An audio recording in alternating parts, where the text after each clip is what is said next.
offensive, discriminatory, and with a sinister purpose. No, this is not a description of a cat burglar stalking through the night, ready to rob you in your sleep. This is Prime Minister Turnbull's threatening description of the United Firefighters Union, who are doing what a union is supposed to do, negotiating a workplace agreement on behalf of workers in the Country Fire Authority. Let me tell you a story about political stories. It has long been acknowledged that humans are storytelling creatures, and for politicians, stories have a particularly persuasive structure. Why?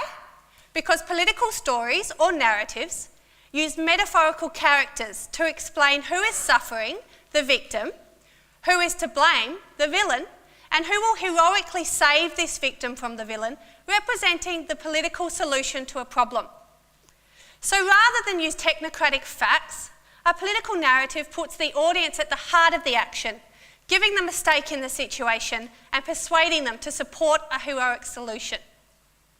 There are at least two sides to every story in politics, and one hungry media beast ready to report whichever story they think plays best with their audience. If political groups and movements want their story to win, they need to be strategic in the way they tell it.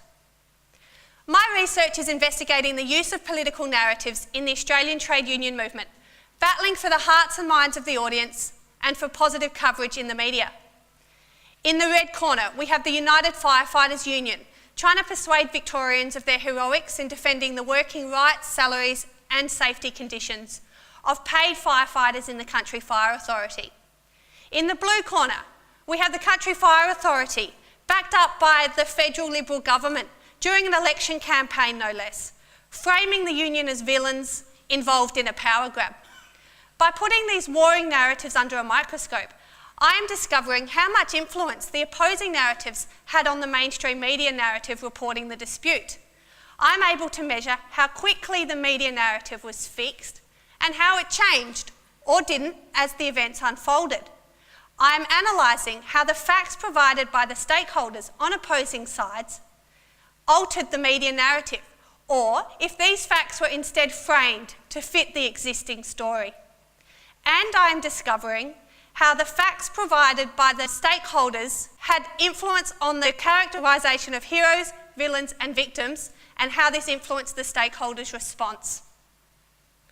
So why is any of this important? Positive political outcomes rely on successful political communication. With better political narratives, good can prevail over evil and everyone will live happily ever after.